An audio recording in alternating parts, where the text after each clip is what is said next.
সুরের ঘরে সুর গাড়িতে টিয়ারি চুরি করানোর লেখা আমার গাড়ির আশেপাশে ঘুরঘুর করতেছিলি।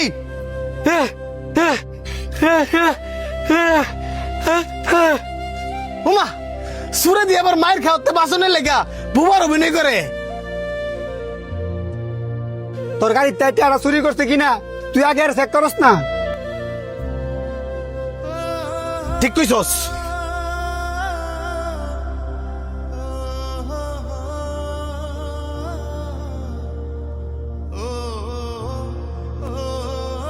এটা কি কি ভাগ্যিস বালা আমি গাড়িটার দিকে তাকাইছিলাম আর নয়তো দেখাই টিয়াডি লয়ে ভাগ লইলে। আর কত বড় সাহস গাড়ির ভিতরে টিয়াডি পকড় লয়ে লইছে। আবার দেওস না কত সুন্দর প্রতিবন্ধীর বাবু ধরছে।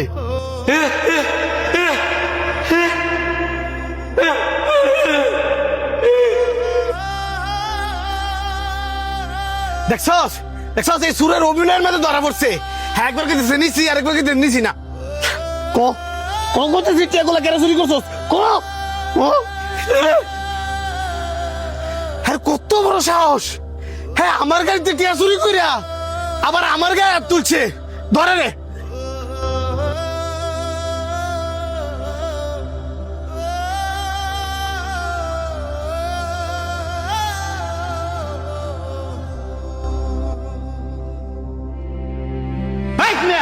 কেউ কি না জানলে মারা উচিত?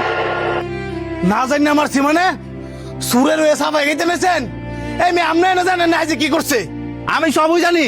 হাই কোনো টেয়া চুরি করছে না, উল্টা হ্যাঁ আপনার টেরা সেভ করছে।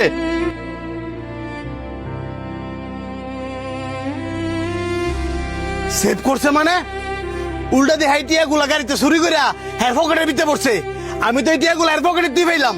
হেয়ার পকেট তুই তো পাইবেন সুরের ল কারাকারি করিয়া সুরের তেটিয়া দিলে হেয়ার পকেটে রাখছে আপনার ফেরত দুনের লাগিয়া। আর এতক্ষণ আপনার অপেক্ষা করতেছিল।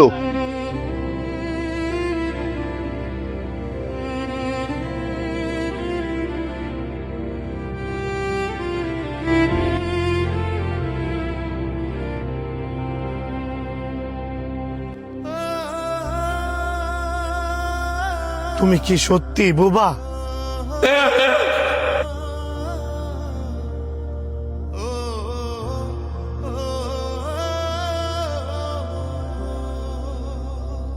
কেউ রে দোষারোপ করার আগে বালা করে যাচাই বাছাই করা উচিত যে আসলে সে দোষী কিনা। আর আপনারা তো মিয়া বড় লোক, সবসময় টেয়ার গরম থাকেন, চোখকে দেখলেও চোখের মধ্যে কালা পর্দা ফেলায় রাখেন। মাঝে মধ্যে নিজের চোখের দেওয়াটাও ভুল হয়। এই যে লোকটা না জানি না মারছেন, আপনার টেয়া তো আপনি ঠিকই ফেরত পাইছেন, কিন্তু মারছেন যে এই মাইটটা আপনি ফেরত নিতে পারবেন? এই যে লোকটা একজন বাক প্রতিবন্ধী, আপনারা দুজন যে ওনারা মারছেন, এই লোকে যদি আপনাদের মাফ না করে, আপনারা জানেন স্বয়ং আল্লাহ আপনাদের মাফ করতো না?